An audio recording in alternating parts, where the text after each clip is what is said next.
Alright guys, this week I went to a sale at a local shop, plus I got 3 other books from a haul from a couple weeks ago. So this is going to be a half haul, half this week, half a couple weeks ago. I just didn't want to be a two-pump chump. And I only showed 2 books, so. But speaking of 2, we're going to get to our 2 from the tomb. So I was watching Comic Crypt of Castle Hills. If you haven't checked his channel out, please do. Link will be down below. He was showing some different books like from Foom and all that. It sort of jarred my memory about one of the convention books that I have that I thought people might enjoy looking at. I believe it's from 2014. Yeah, it's 2014 or 2013. I can't remember, but it's the Pittsburgh Comic Con. Forget what these are called. But it has a list of all the artists. But it has a Jim Blunt cover, so I knew Mr. Rigor Mortis would enjoy this. Jim Blunt. I was waiting in Jim Blunt's line, so but you can see.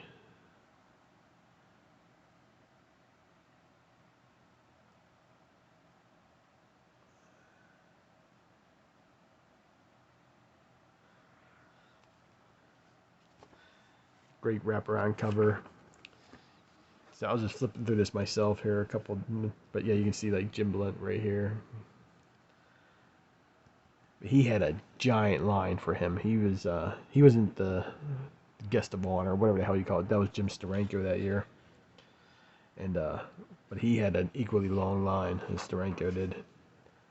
Between him, um, yeah, Doug Bradley was there. I remember going to this show, and I was just like trying to get through everybody. I was in This was the first time I met George Perez also. So that was I became a super fan of his after meeting him. He was just the nicest guy. But unfortunately, I waited in line. I should have just took my ticket, because what he used to do is hand out these little tickets, and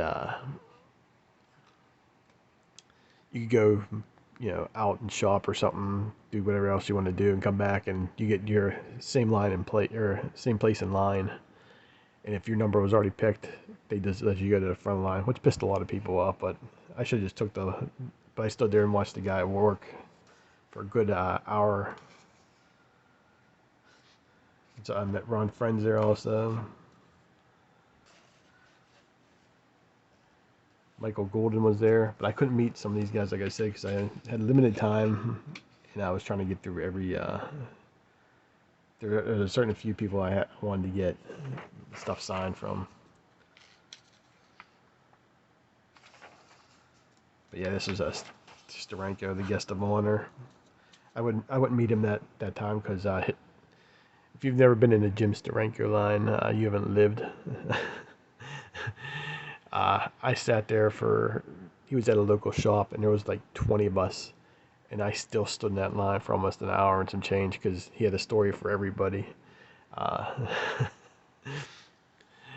funny thing about when I met him is I know he's one of those guys that like he shake your hand, try to pull you in and stuff like that. So I knew it was coming. So he went to shake, my hand, and I didn't move or budge or anything. He tried to pull me in to show like how tough of a guy he is. But I was waiting for it.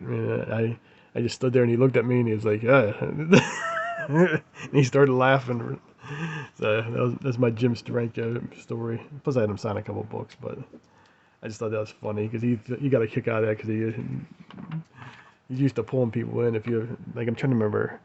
If you remember, like President Trump, or like pulling people, and he shakes their hand, the comedians made fun of it and stuff like that. But you always pull them in. That's just what Jim Steranko does. I met Barry Kitson. He was one of the people that was on my list to meet. I got one of the books signed by him from Azrael.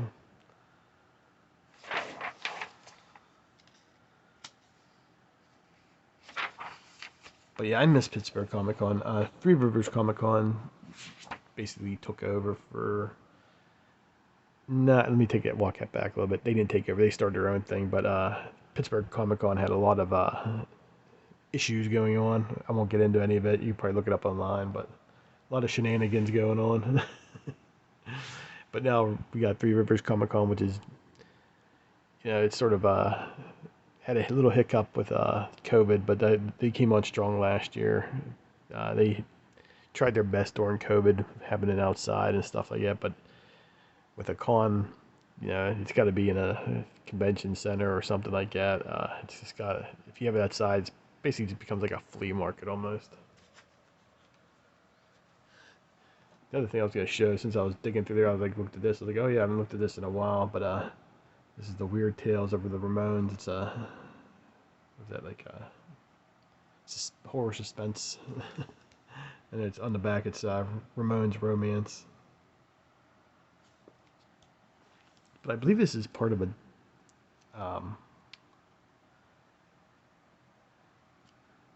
a box set. But you can see like all the different artists that did I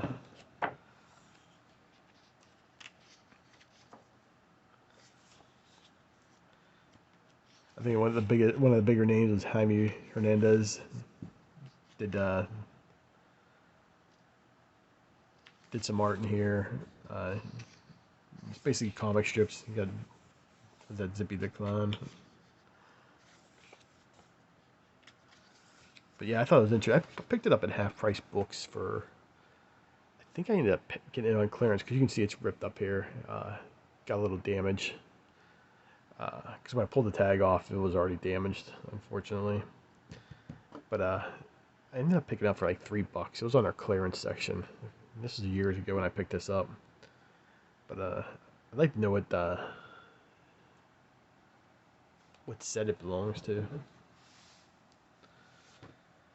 And unfortunately, there'll be no this week's books last week, or last week's books this week, or whatever you want to say. I just didn't make it to my other local shop that I get all my new titles from.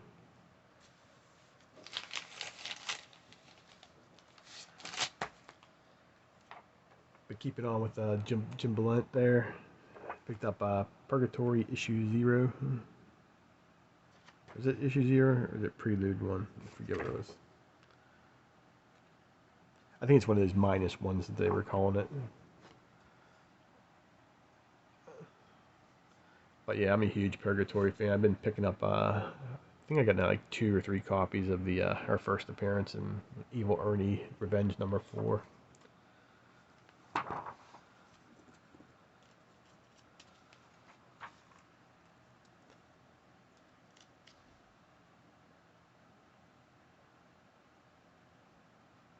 Yeah, I picked up another Purgatory book probably about 2 or 3 months ago. It's the red foil one. I showed it on here too.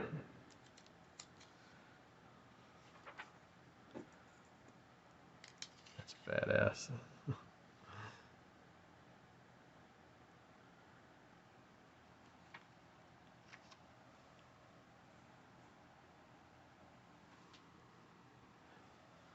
Taking a bite. But yeah, that's it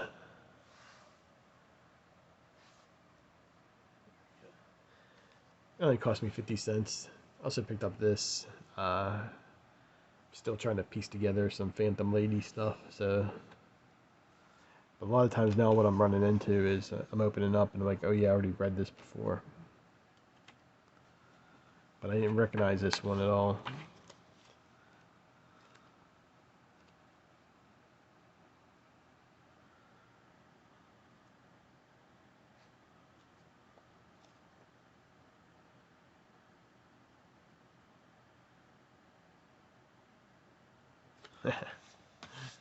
$50 you can't go wrong on these books. Last one I picked up was Femme Force issue number 38 with Lady Luger. Has everything PGH Zombie channel would need, you know.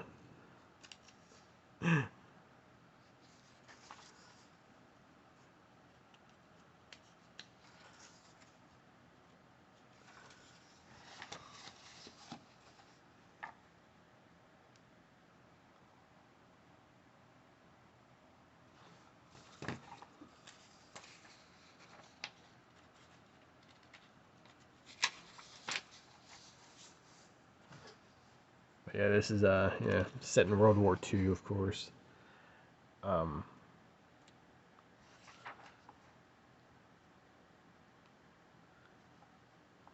you got some Elsa She-Wolf of the SS homage going on there.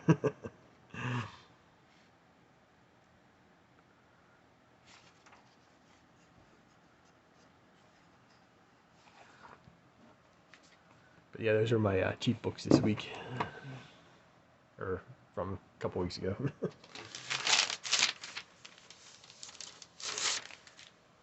But then I was, let me just take this.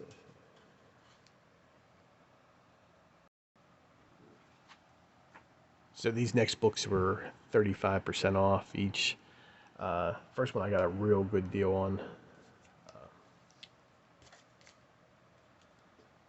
Spawn issue 97. It's got the Newsstand UPC on there. Paid it was originally 18 bucks, so 35% off. What's that? I don't even freaking know. So what, $3 for? Yeah, I probably paid about like $13 for it. But yeah, if you haven't been following this channel, I'm trying to put together Spawn issues 1 through 100. I've been able to pick up a couple extra higher up number issues, but not my main focus of my Spawn collection.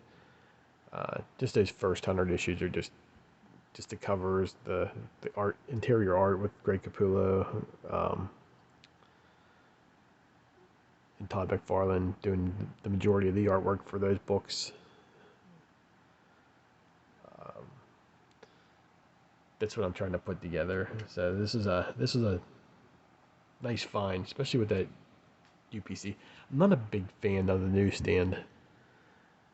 People love them for some reason.